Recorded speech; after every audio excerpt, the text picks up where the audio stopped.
Hey everyone, welcome back. So in this video, we are going to see the functionality of remaining three menus: edit menu, view menu, and themes. So first of all, let's see the functionality of this edit menu, and it's very easy for this cut, copy, paste, and clear command. Okay, so firstly, we'll see the functionality of these commands, and then we'll move to this find command. Okay, so what I want basically, if you see, this is the editor, right? So if I write something on this editor, and then if I select this text, and once I select the text, if I click on this cut button, this should be cut from here, and once I click paste here, that text should be pasted here. And similarly, if I try to copy this text, this should be copied. Okay, so let's see how we can do it. So it's very easy. So we will start with this cut command first of all. So to this cut command, we will be passing a command, and here we'll use text area. Okay, but you see this red line, it means this variable is not defined. Okay, if you'll run it, you'll get error that text area is not defined, right? This is the error. So what we have to do, we have to define the text area first, and then we need to use that variable, right? So what we can do is we can add this edit menu just after we have defined our text area. So we'll cut from here this edit menu complete, and we can paste it just after we have defined our text area. So here you see we have defined our text area. After that, here we can paste that edit menu, and now you will see the error is gone. Okay, because previously the text area is defined, and then we are using the variable name. Okay, I hope this is clear. Let me move it to a new line so that it's completely visible to you. And we have to use text area dot event generate method. Okay, and to this method we have to pass the shortcut key for cut. So that has to be passed in the form of a string, and you will also have to use these less than and greater than symbols, and in between you have to write control X like this. Okay, and we also need to add lambda keyword in the start. Okay, why we are using this lambda keyword? If you will not use it, then this function will be called automatically whenever you are going to run your code. Okay, but what I want this function to run only when I click on this cut command. Okay, I want its code to be executed only when I click on cut command. That's why I'm using this lambda keyword. I hope you are able to understand it. Let me run it now. Let me just write my name, and let me select it, and then click on this cut command. It did not cut. Why is that? That is because I have used extra less than greater than symbol here. Okay, we just have to use it one time. Now if I run it again, if I type some text, let me select it, and let me cut it. So you can see the text is now cut, and we can paste it somewhere else. Okay, we can simply go to this edit, and here we can click on this paste, but this won't work right now because we have not added that functionality yet, right? So it's not working, but the cut functionality is working. So I hope that is clear to you. And also, if you notice, this edit menu is shifted here. It was just after this file menu, right? This is because we have added this edit menu at the end, right? So here we have added this edit menu, right? So if you want other menus to be just after this edit menu, like after edit menu you want view menu, and then you want that themes menu, so what you can do, you can copy those two menus and paste after this edit menu.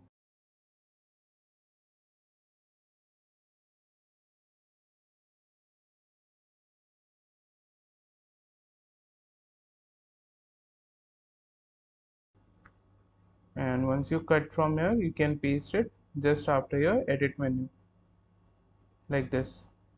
Okay, I hope this is clear.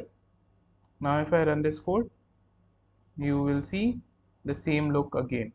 Okay, now we will see how we can copy the text, or before that let's do it for paste so that we can see other things if those are working properly or not.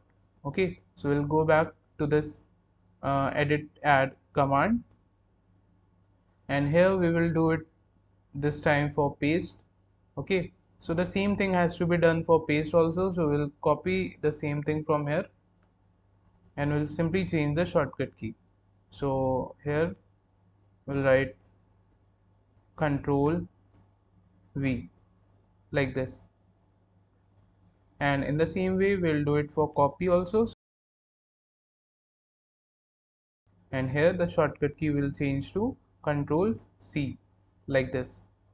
Okay, now if I run it again, and this time if I type some text, if I select it, now if I copy it, okay, I have copied it. Now if I move it to a new line so that I can paste here, and if I click on this paste option, you can see that copy text is pasted here. Okay, so I hope this is clear to you. And similarly, if you cut it, then you can paste it somewhere else. Okay, or after providing some space, wherever you want, it's up to you. Then you can simply go to this paste command and simply paste it. So all three, cut, copy and paste, are working fine. Okay, we can also use the shortcut keys to do the same thing. Okay, so let's use shortcut keys this time. Let me add some other text.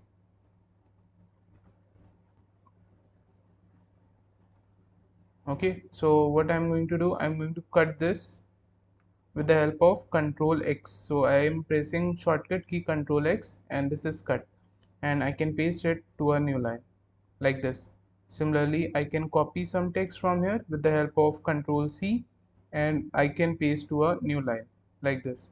Okay, so I hope this is clear to you. After that, we will have to do the functionality of this clear command. Again, this is very easy. So what we just have to do, to this clear command, we'll pass a command. Okay, and here we simply want that our text area data should be deleted, so we'll write text area dot delete, and from start till end we will simply delete everything. Okay, but again here we need to use that lambda keyword. Okay, so that when we click on this clear command, then only data should be deleted from the text area, not before that. Okay, so let's run. If I type some text here and if I click on this clear, you can see the text is getting deleted from here. So this functionality is completed. After this, we are left with find command functionality. So let's work on it. So we are simply going to pass a command here. Okay, so whenever you will click this find command, this particular function will be called. So here we are simply going to pass the function name like find. Now let's define this find functionality. Okay, so I'll go at the top and here I'll write the code. So I'll write def find function name, like this, and inside this function what we have to do. So let me firstly show you what functionality is added in my original project. So if you see this original project, if I'm writing some text here, I am a boy, I love pizza. Okay, now if I go to this edit and select this find command, so you can see we are getting a new window here.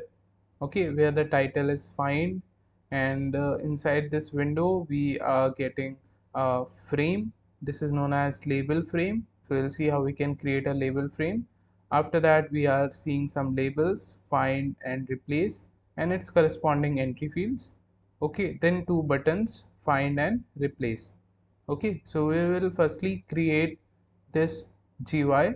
So when you will click on the find command, or when you will select the find command, then we want this GUI to be displayed. Okay, and after that, once you enter some word inside this find, like for example, if I enter I here, and if I click on this find button, you can see I is highlighted here. Okay, so we will see how we can do this functionality, and then we'll also see how we can do the functionality of this replace, where we can replace this I with some other word like am. Okay, if I replace it, so this is how it will work. So we'll see all this. Let's see one by one. So inside this function, what we want, firstly we should see a GUI window, right? So in order to see a window on top of another window, so we have our main window with the name root, right?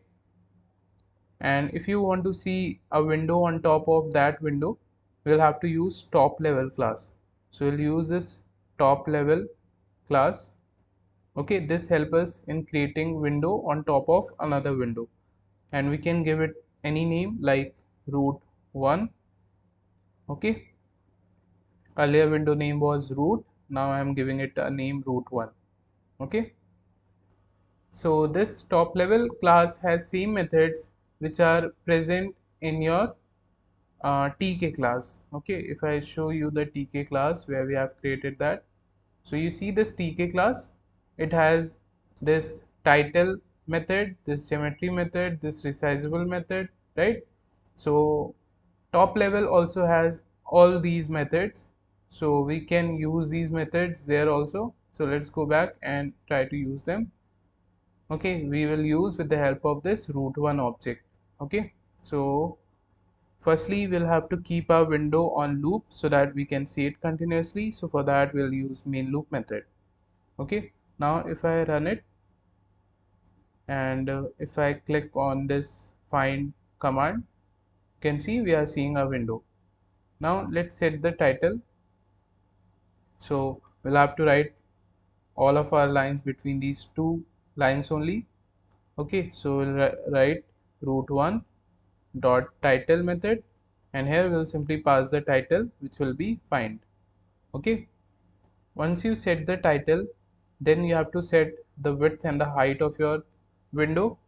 For that we will be using geometry method. So root 1 dot geometry method, and to this method we'll pass the width and the height in the form of a string. Okay, so width would be 450, then the height would be 250. After that you can add at which position you want to see your window from the x and the y axis. So I want my window to appear at 500 distance from the x axis and 200 distance from the y-axis. Okay, you can play with these values, you can modify these values according to your own choice. So let's run and see. If I select this find again, this time this is the size of our window with the title find. Okay, we will disable this maximize button, okay, so that we are not able to change its size. So we have another method inside this top level class which is also present in TK class, which is resizable, and to this method we will have to pass false value for the width and the false value for the height. Now you won't be able to maximize your window. Okay, so now window is of fixed size. So after this, what we need to add, let me open my original project. Okay, if I select this find, after creating our window we need to add this label frame inside it.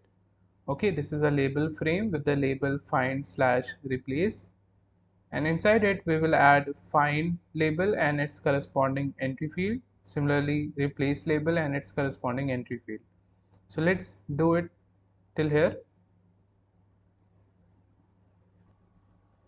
So we will firstly create a label frame with any name of your choice. So I'll give a name as label frame, and this label frame can be created with the help of label frame class. Okay, here where you want this label frame, first thing that you have to pass. So if you'll pass root here, then this label frame will be shown on main window. Okay, but you want to see it on your find window, right? So we'll write root 1 here. After that, what text you want to see there? So we'll see find slash replace, and then we can simply pack it. So we'll write label frame dot pack method. This is just to position our frame on our screen. Okay, now if I run it, if I select find, so we cannot see that label frame. The reason is because we have not added anything inside this label frame. So this is nothing but a container, and inside it, once you will start adding things, you will see its size getting large. Okay, so let's add our first thing, which is nothing but a label. So we'll create one label, find label, with the help of a label class, and this label has to be inside my label frame only. Okay, and the text on this label would be find. So after creating the label, then you need to place it, right? So we will be using find label object dot grid method, and since this is the first thing we are adding inside this label frame, so row and column value will be 0 here, like this. Now if I run it, you can see now this label frame is visible to us because we have added a label inside it, and this is our label. Okay, so let me provide some vertical spacing between this label frame and our window. So what we can do, to this label frame pack method, will pass pad y equals to 20 pixels, like this. Okay, now if I run it, yeah, so this is the position now. After this, we can also provide some horizontal spacing and vertical spacing to this find label also. So to this grid method, we'll pass pad x equals to 5 pixels and pad y equals to 5 pixels. Okay, just to see spacing. Yeah, this is fine. And now this find label is at row 0 and column 0, right? If I want to add its corresponding entry field, that has to be at row 0 and column 1, right? The column value will change here. So let's add that entry field. So entry field, as you know, can be created with the help of entry class, right? Where you want this entry field, you want it inside this label frame. Okay, and I'll give it some name, entry field, and then we can simply grid it. So entry field dot grid method, what will be the row and column value here? As I told you, row will be 0 only, column will change to 1. Okay, and here also pad x and pad y value you can pass. Now if you run it again, you see we are getting our entry field here where you can write some text. Now in the next row, we have to create a label which will be replace label and its corresponding entry field. Okay, so what I'm going to do, I'm simply going to copy this find label only because that label will be created in the similar way, and I'll paste here. I'll change the variable name here. Instead of find label, this would be replace label. Text will also change here. This will change to replace. Okay, row value will be changed to 1, column will still be 0 here. Okay, and then pad x pad y values, similarly it's entry field, so we can copy this entry field only and we can paste here. Okay, we can change the name also, like it can be named as find entry field, then this one can be replace entry field, like this. Okay, so it's clear for you to understand and to use these variables later on when we will do the functionality. Okay, so I hope this is clear. To this grid method, we'll change this row value to 1 and column value will be 1 only. Then pad x, pad y will be same. Now if I run it, if I go to find, you see we are getting find entry field, replace entry field and corresponding labels. Just below this, we need to create two buttons. One will be find and another will be replace. So let's quickly do that also. So button can be created with the help of a button class. So we'll use this button class. Where you want this button, it has to be inside your label frame only, right? So we are adding this label frame here. Then whether you want text or image on your button. So we want text this time. So we'll add text. And what will be the text would be find, like this. Okay, and let me name this button find button. Okay, after creating this find button, you need to grid it. So find button dot grid method, and this will be at row 2 column 0. Okay, then pad x 5 and pad y 5. This pad x pad y is just for providing horizontal and vertical spacing of 5 pixels. Okay, so just like we created this find button, we can also create replace button.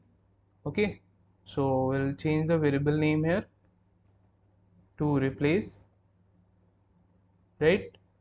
Text here will be changed to replace. Then row value will be same as this find button. Okay, column value here will change to 1. Now if I run it, if I go to find, you see we are getting like this. So this is our find button and this is our replace button. So I hope you have understood it. And just to keep this thing in the center, what you can do, you can increase the pad y value, okay, of that label frame. So you can go back to that label frame and instead of 20 you can pass 50 here. Let's see how it looks now. Yeah, I think this is much better. Here the user will type any word that he wants to find, okay, and then he'll simply click on this find button and that word will simply be highlighted. Okay, and then if the user wants to replace it with some other word, then he can write that word here. Okay, and once he click on this replace button, this any will be replaced by this replace text. Okay, everywhere in your text data. Okay, so let's see the functionality of these two buttons now. So what we are going to do, we are going to provide a command to this find button. So write command equals to find words. So this is the function name that I am writing. Okay, now I need to define this function. So we'll define it just at the top here. Okay, because you have to call the function after you have defined it. So before you need to define the function and after that you have to call the function. So that's why I'm defining it just above it. So here we can write the comment as functionality.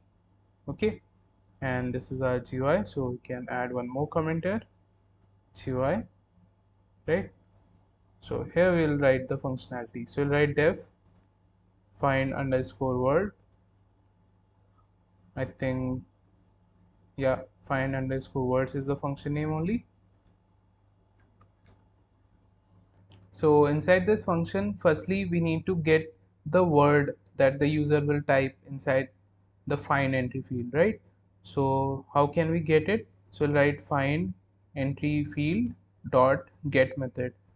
Okay, and this will give us the word that you will type there, and we can store that in some variable like word.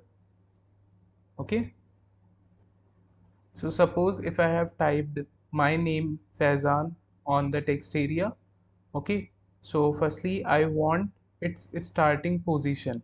Okay, so to get the starting position we'll have to use text area dot search method. Okay, and to this search method we'll have to pass first of all the word. So word would be inside this word variable only.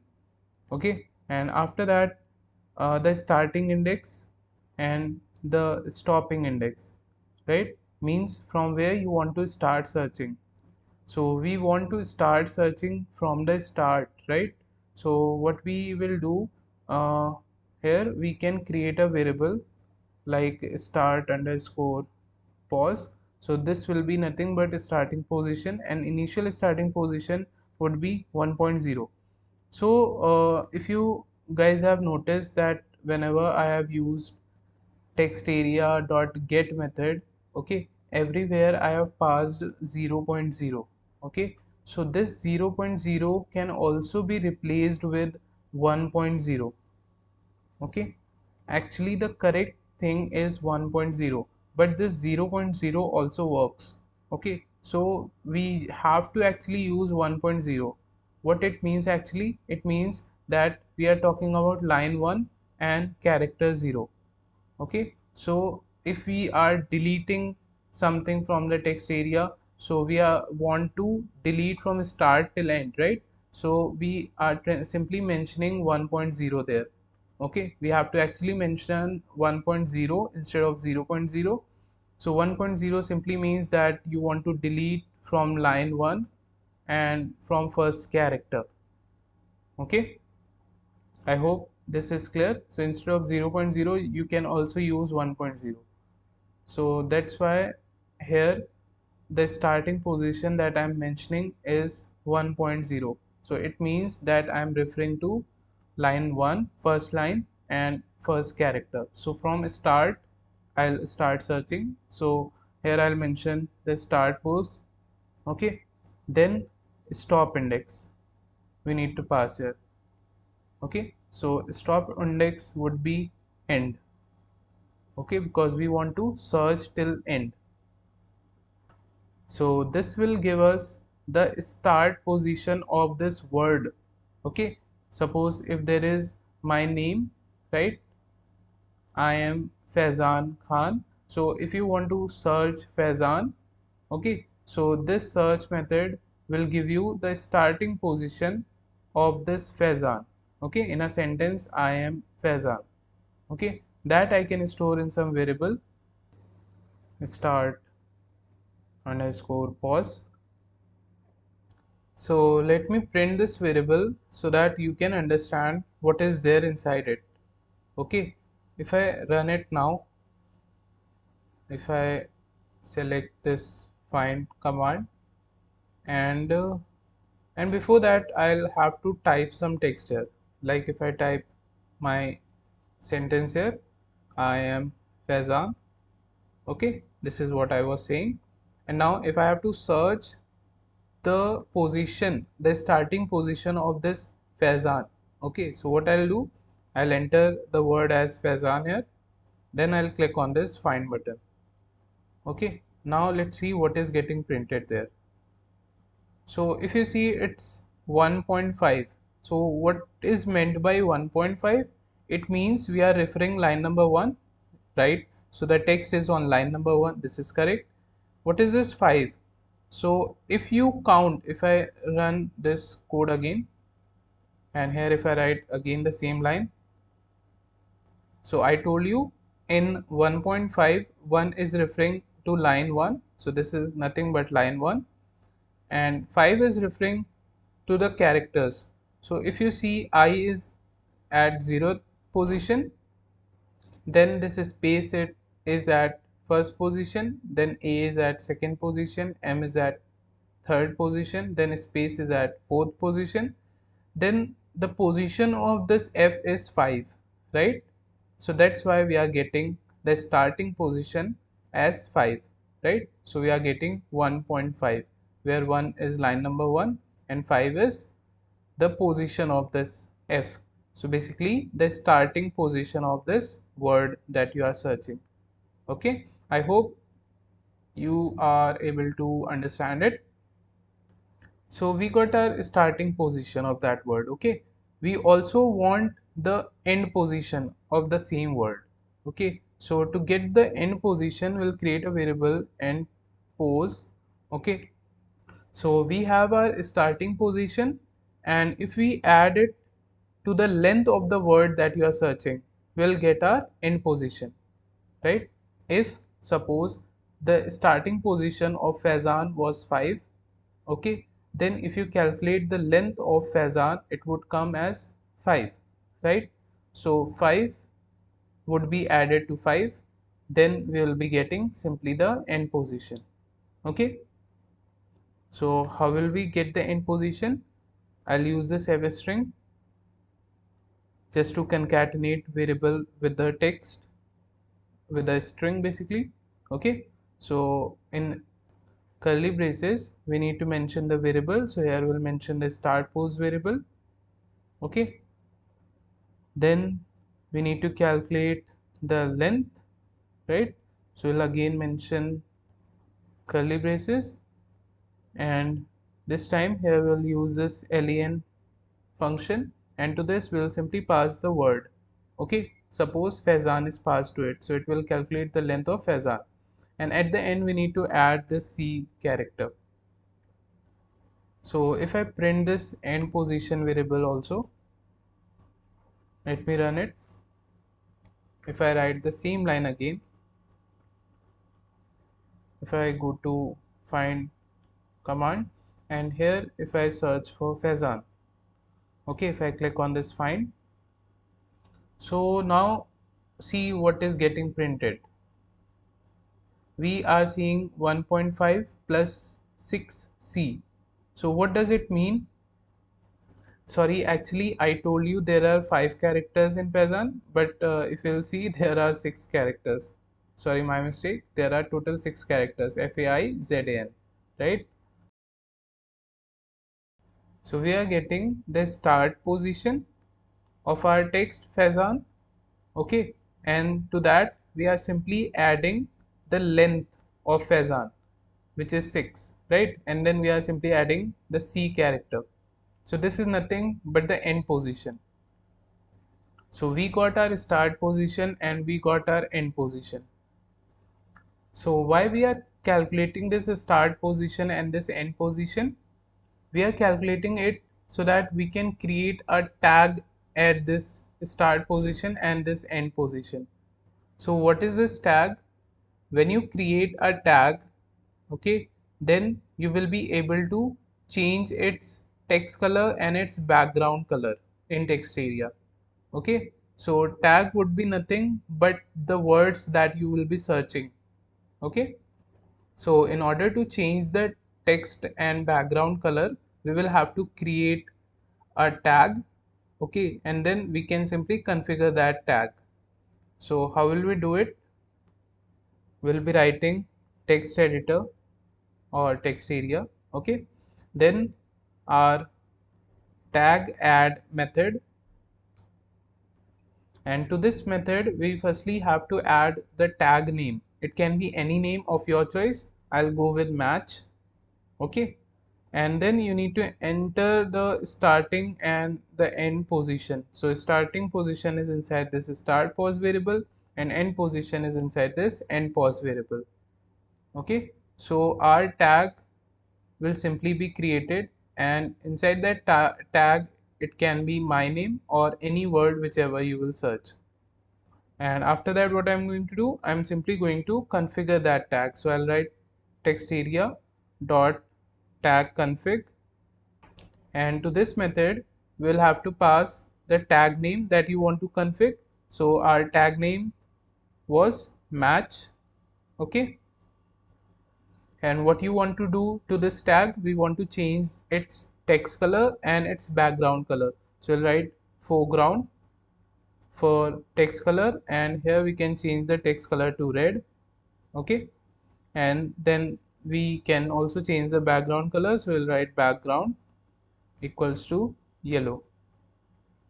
Okay, these are the colors that I have used in my original project, so I'm using the same colors, but it's up to you. You can use different colors of your choice. Now if I run it, you will see the text whichever I will search, that text color will change and its background color will change. So if I write the same line, I am Faizan, if I go to find command and if I try to find my name, if I click on this find button, you can see what is happening. The text color is changing to red and background color is changing to yellow. So I hope this is clear that we firstly need to create a tag, okay, and to this tag we'll have to mention the start position and end position. So how we calculated start position and end position, I hope this is clear to you. Start position can be find out with the help of this search method of this text area. Okay, we'll use this search method and to this we'll pass the word that you want to search. So since we want to search from the starting, so we have mentioned line 1 and character 0, and till end we will simply search and we'll get the start position of that word. Then we are simply calculating the end position, and this is the way to calculate end position with the help of start position, and then you need to add the length of the word that you are searching. Okay, you'll get the end position. So once you get the start position and end position, you simply need to pass it to this tag add method. Okay, so that this tag can be added and then we can configure this tag. Okay, means we can change its background color and foreground color, text color and the background color. So I hope this is clear to you. But here is one issue. Let me show you. If I write like this, I am a boy, I am 26 years old. So suppose if I want to search am word, okay, what I want that it should be highlighted here and here as well, okay, at both the positions. But what we are going to see that only at one place it will be highlighted. So if I write am here and select find, so you see only at one position this am is getting highlighted. Okay, but what I want if this am is present at multiple positions, so all those should be highlighted in the similar way, right? So we'll have to use a loop here. So what we can do, we can apply a loop here. We'll use while true, okay, and we can keep all this inside a loop. So this is an infinite loop, okay, it will run continuously. So what will happen now? Suppose on the text editor, if I type this text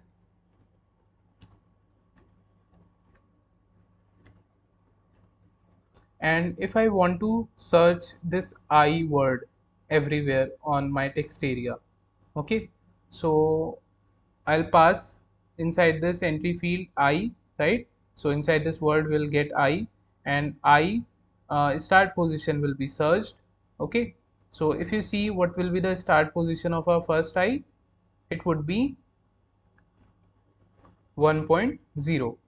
Okay, why 1.0? Because we are on line 1 and the first character is our word, right, which is I. So inside this start position variable we'll get this 1.0 as the starting position of this word I.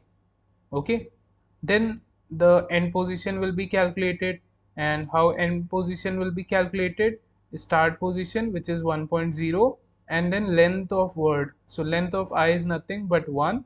Okay, so we'll get end position like this 1.0 plus 1c. So this will be our end position. Okay, now tag will be created, okay, start position and end position of I. So just imagine inside this match we have this I text and we have its start position and end position, and we are simply trying to color it. Okay, text will be red and background will be yellow of this I text. So when the loop will run again, we'll go back to line number 17 again. Here the word is same I only, okay, and then what will be the start position this time? The start position will still be 1.0, right? But if the start position will be 1.0, then it will again highlight this I only. Okay, how will we move to this I? That we have to find out. So what we can do, once this I is highlighted, right, with the text color red and background color yellow, after that we can change our start position value. Earlier it is 1.0, now we can set it to the end position value. Okay, so end position value is nothing but this value, right? So if we set start position to end position value, okay, now inside this start position we'll get this 1.0 plus 1 character. So this will refer this position, okay, this thing. So now when the control will go back to line number 17, means when the loop will run again, this time inside this start position will have this value, okay, where my cursor is blinking, okay. So this time this search method will start searching for the word from this position, okay. So now it will see that this I is there, okay. So it will calculate the starting position of this I, okay, the starting position of this I, then again end position of this I, okay, and then we'll simply add that tag and we are simply coloring this tag. So tag you can understand like this, that is nothing but this I word only, okay. So it will be simply colored. So I hope this is understood. Now let me run it. So if I type here,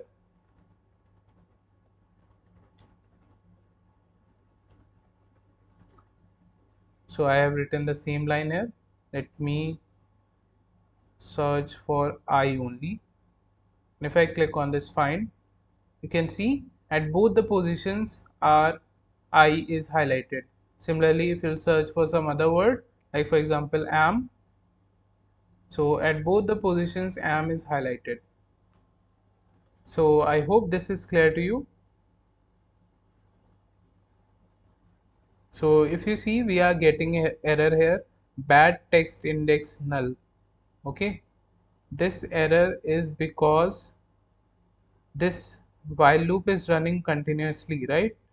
This is a continuous loop. So since it is running again and again, so it is trying to find out the word starting position, okay. But if there are two I only, one this and one this, after that if there is no I, in that case inside this start position we will get null string that we are getting here, okay. So what we want, that if in start position there is null, that means no word exists after that, so we can then come out of this while continuous loop, okay. So here after this I'll apply condition that if not start position, okay. It means that if there is nothing inside this start position, if we are getting null string, then we can simply break and come out of this loop, okay. So I hope this is clear to you. Now if I run it again, if I type some text, I'm typing my name twice. If I search my name here, you can see Faizan is highlighted at two positions, okay. Now since Faizan is not after this, okay, not after this, so our loop will simply break and will come out of it, okay. And now you won't be getting any error, okay. But I want to show you one more thing, like for example if I type some name here or some text, and if I go to find and without typing anything inside this, entry field and directly try to click on this find button. Let's see what is happening. This is simply hanging. Okay, see, it's not responding. So what is happening? We haven't added any word and our loop has started running. So that's why we are getting this issue here. So in this case, what we can do is we can simply apply a condition that if there is some word, then only run the loop, otherwise don't run it, right? So we just have to close this program forcefully. So here we can apply that condition that if word is there, then only execute this code till here, right? So I'll provide indentation here. So if word is there, then only execute this code. Otherwise, simply don't. Okay. So I'm not writing the else part. In else part, you can simply pass, but this is fine. So if there will be some word, then only this code will be executed. Now, if I show you, so if I type some text here, if I go to find and search for this KHNA, okay, if I find, you can see it's working fine. Okay, but what if I don't uh, write anything inside find and simply click on this find button? See, now we are not getting that our window is not responding error, right? So if you will write any word, then only searching will take place, otherwise nothing will happen. So I hope I was able to make you understand this functionality, and if this is not clear, just please re-watch this part once again and it will be clear to you. After this find words, now we need to work on the functionality of replace. Okay, so we'll go to this replace button and here we'll pass command replace underscore text. This is the function name. Now let's define it.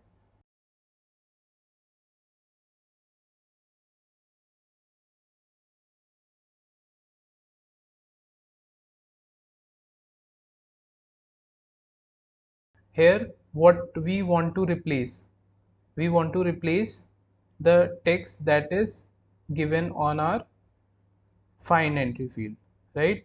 So we'll simply get the text from there. So we'll write the same line. Okay, so I'll simply paste here. So we got our word that is to be replaced from our find entry field. Okay, then with which word we need to replace this word? From where we'll get that? We'll get that from replace entry field, right? So we'll write a variable replace and inside it we'll store the word that we'll get from replace entry field. So we'll write replace entry field dot get method like this. And now we will get the complete text from our text area, and then we'll simply replace this word with this replace word, or let me add this variable word also. So now it's much clearer that this is a replace word. Okay, so we'll get the content from our text area. So text area dot get method. Okay, and here we need to pass from where to where. So this time instead of 0.0 I'm passing 1.0. As I told you, 0.0 and 1.0 refers to the same thing. So from start till end we'll get all the content and we can store that in some variable content. Okay, and now what we'll do, we will use this variable content inside which we have our all the text which is there on our text area, and we'll simply use this replace method. And to this replace method we need to pass the word and with which word you want to replace that word. So we'll firstly pass this variable word. Okay, and we want to replace this word with this word, replace word. So we'll write replace word here like this. So this will give us the new content. So we can store that in some variable new content. like this. Okay, and this new content we can add or insert to our text area. So we'll write text area dot insert method, and at the starting position only we are going to insert this new content. Okay, let's run and see if it is working fine or not. So if I type some text here, I am a boy, I am 12 years old, like this.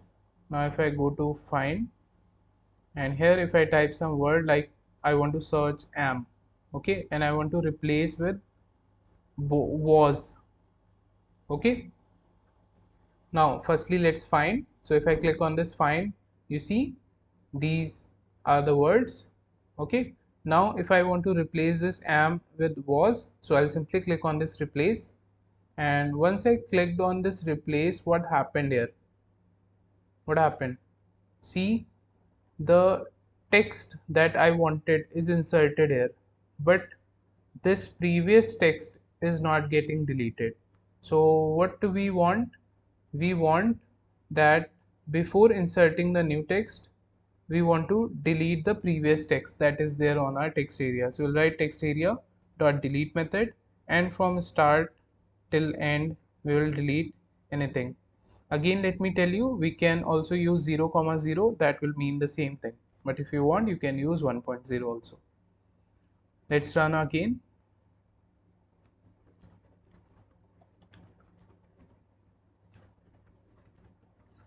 Okay, now let me go and search for am, or let me just directly replace it with was. Okay, because we have already seen the functionality of find, so let me just simply replace am with was. So see, now am is replaced with was. So I hope you understood the functionality of find and replace.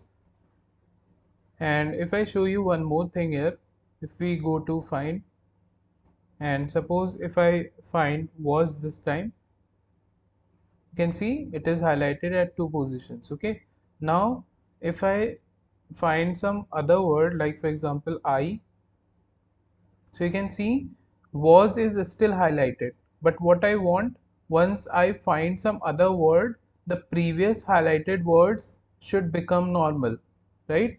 So how can we do it? So we'll go back to that find functionality, right?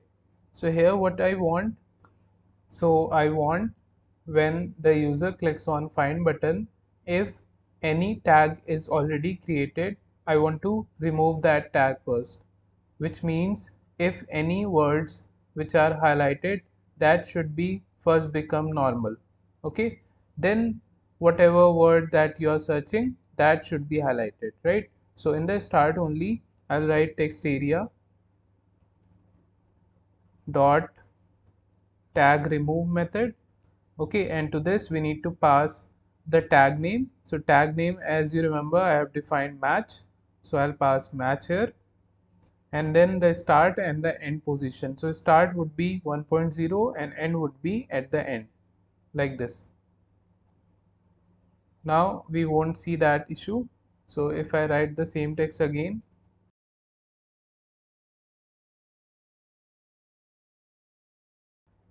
if I go to find, and suppose if I find I first of all, and then if I find am,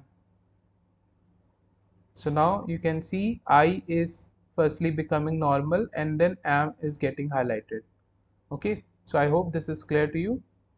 And one more thing I would like to do here, that if I close this window, then these highlighted text should become normal. Okay, so how can we do it? So I'm gonna change the functionality of the cross button at the top of our find window. Okay, so what I'm going to write here, we can write that just above this main loop line. So we'll write root1 dot protocol, and here in the form of a string we'll have to mention wm underscore delete underscore window. Okay, so this represents the cross button at the top right corner that you see. Okay, So basically what I want when I click on the cross button, I want to call some function. Okay, and here I'll pass the function name. Now I need to define this function. So just above it, I'll define it, def do something. Okay, so here I'm simply trying to change the functionality of our cross button. So what I want, firstly, I want to make the highlighted text to normal. Okay, so for that we'll use text area dot tag remove method. Here we'll pass the tag name, which is match, then the start index. So from start till end we'll search the complete text area. Okay, and wherever we'll find the highlighted text, we'll simply remove that, and after that we can simply destroy our window, right? So root1 dot destroy. Now let's run and see. So if I write some text here, so if I find Khan, see, it's highlighted. Now once I'll close this window, you see the text is back to normal. So I hope this functionality is clear to you. Okay, so now if you see this original project, we have to work on the functionality of this view menu. So how this works? Right now this is ticked, right? If I untick it, you will see this toolbar is hidden, and if I take it back, you see it's back to its original position. Similarly, this is status bar. If I untick it, it's hidden, but if I take it, it will back to its original position. So this is the functionality that we want for this view menu. So let's go to those check buttons.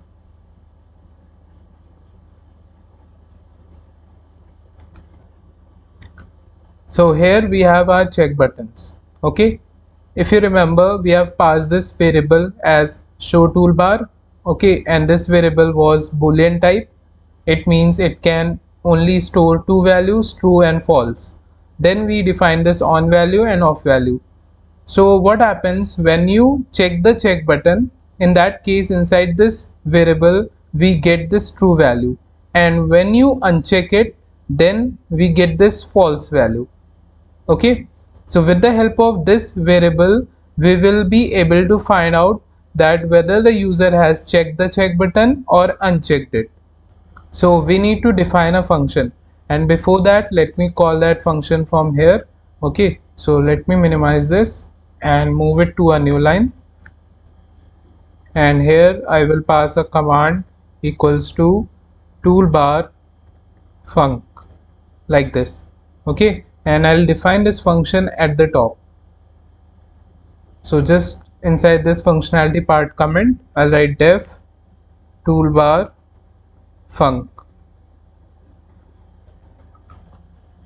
So as I told you, show toolbar variable will store either true value or false value. So if you'll tick that check button, then the variable will store true value, otherwise it will store false value. So here I'm simply going to check if show toolbar dot get.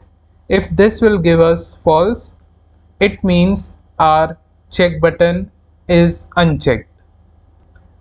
So when you will uncheck your check button, in that case you want to hide your toolbar, right? So what I'm going to do, I'm going to use this toolbar, which is nothing but a label, right? And I'll simply use this pack forget method. Okay, so when we have to display anything on our screen, we use pack method, but when we have to remove it or hide it, we use pack forget method. Okay, and one more thing, if I run this project, you can see by default these two check buttons are not checked. Okay, I want them to be checked. So for that, what I'll have to do, I'll go back where we have created those check buttons. Okay, and we'll simply set these variable values to true. So when you will set these variable values to true, then you will see tick on that check button. Okay, so I'll use this show toolbar dot set method and will pass true value. And similarly to this status bar check button also, so we'll use this status bar show status bar variable dot set and will pass true value. Now if I'll run it, you'll see tick on both the check buttons, right? Okay, this is fine. Now let's go back to the functionality. Okay, so here I hope you understood what I have done. I have simply get the value that is inside this show toolbar variable. Okay, if inside this variable we have false, it means that the check button is unticked.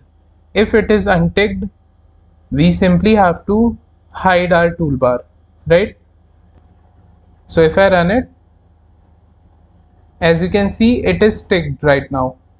As soon as I will untick it, you will see that our toolbar is hidden.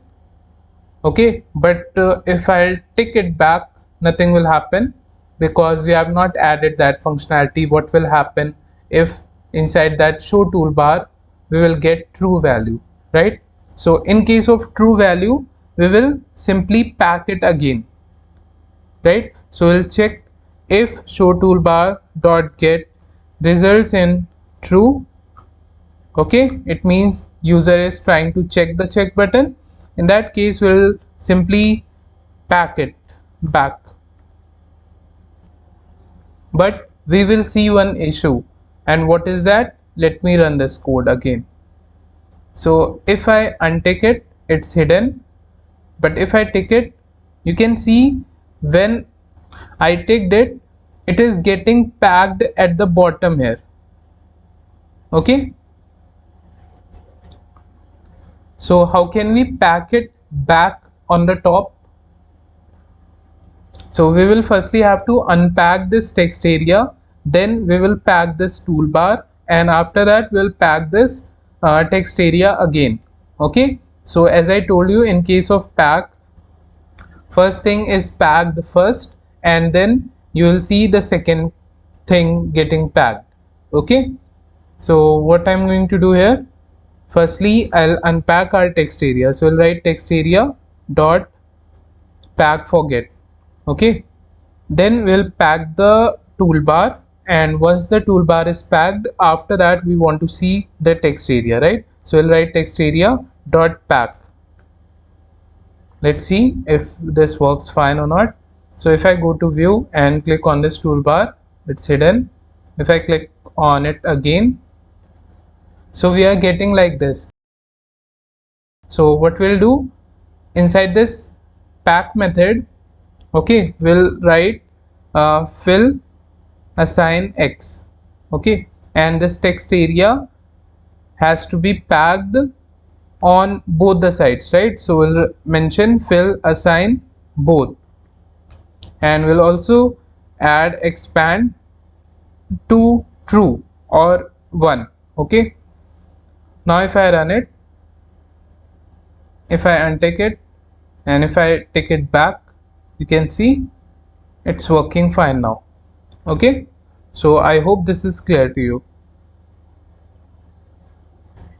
And the same thing we will have to do for this status bar. Once I untick it, I want this status bar to be hidden. Okay, and once I tick it back, I want it back to its original position. So let's do it. So I'm gonna define a function here, def status bar func. Okay, so let me just call this function first of all, and then we'll write the functionality of it. So we'll go back to that check button and let me move it to a new line, and here we'll simply pass a command equals to status bar func without parenthesis. Okay, so again, if I explain you that this variable will store either this true value or this false value. When it will store true value, when you will tick that check button, otherwise it will store this false value when you will untick it, right? So let's go back and here we'll simply check that if show status bar dot get, if this is equals to false, it means you have unticked it. In that case, I'll simply write status bar dot pack forget method like this. Now if I run it, if I untick it, you can see it's hidden. Okay, but what I want now, that once I tick it, I want it back. So I'll go to the else part. Simply I'll simply pack the status bar dot pack method. Now if I run it, if I untick it, it's hidden. If I tick it, it's back to its original position. Okay, so I hope this is clear to you. This is working fine. So we are done with the functionality of our view menu, and now we are left with the functionality of our themes menu. Okay, so if I show you what will happen, so if I write some text here, if I choose some theme here, you can see what is happening. The background color of our text area is changing and the text color is changing. Okay, similarly if I choose some other theme, again the same thing is happening. The text color is changing and the background color is changing. Okay, so this is the only thing that we need to do. Okay, if the user selects any theme out of these, okay, only the background color and the text color will change. That's it.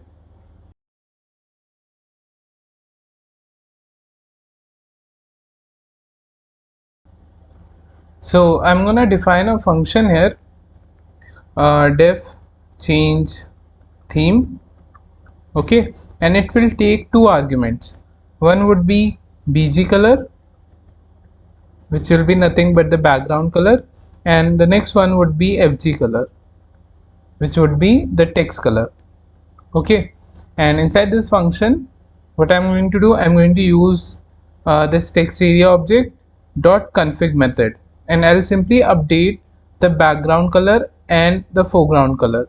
Okay, so bg would be nothing but this bg color variable, and fg would be this fg color variable. Okay, so inside these variables we'll simply get the colors. So let's call this function change theme. Okay, so we'll go to those radio buttons. Okay, first of all, for this light default theme, I'll provide a command equals to change theme. Okay, since we have to pass two arguments here, so we will be using these parentheses. So if we are using these parentheses, we will have to add lambda keyword also. Okay, otherwise this function will be automatically called if we won't use lambda keyword. Okay, I want this function to be called when you select this radio button. Okay, that's why I'm using this lambda keyword here. Let me move it to a new line. Okay, and here in case of light default, what I want the background color to be white and the text color to be black. Similarly, for this dark radio button, I'm gonna paste the same line. Okay, here the background color would become gray 20. Okay, and the text color would become white. Let me test these two. Let me write some text here. If I select this dark, you can see this is working fine. Now if I select light, see it's working fine. In the same way we will do it for pink and monokai. So I'll paste that same line again. So in case of pink, the background color should change to pink. Okay, and the text color should change to whatever color you want, you can choose that. Okay, similarly for the last one, Monokai background color will change to orange maybe, and the text color will change to white. So let me explain you once again what is happening here. So I have passed a command to all these radio buttons, and the command is same for all these radio buttons, only the values are changed here. Okay, and these values are nothing but the background color and the text color. Okay, so what will happen whenever you will select any of the radio button? For example, if you select this pink radio button, so what will happen? Pink and blue values will be passed to this change theme function. Okay, so pink will be stored inside this bg color variable and blue will be stored inside this fg color variable. Then we are simply updating our text area background color to this bg color, inside which we have our pink color, and this text color which will be blue, which is stored inside this variable. Okay, so I hope you got it. If I select pink, yeah, so this is how it will look. Okay, similarly if I select Monokai, so I hope you have understood how all these functionalities are working. So that's it for this video. In the last part, we will be simply adding some more functionality that you see on Notepad application. So if I open this Notepad application, inside this file menu, you can see we also have this print option. So whenever the user will click on this print, okay, whatever you will type on your text area, that will simply be printed if your printer is connected. Okay. Similarly, for this edit menu, we'll add this undo functionality. Then we will also add this time and date, this select all. Okay, so that's it for this video. Thank you for watching.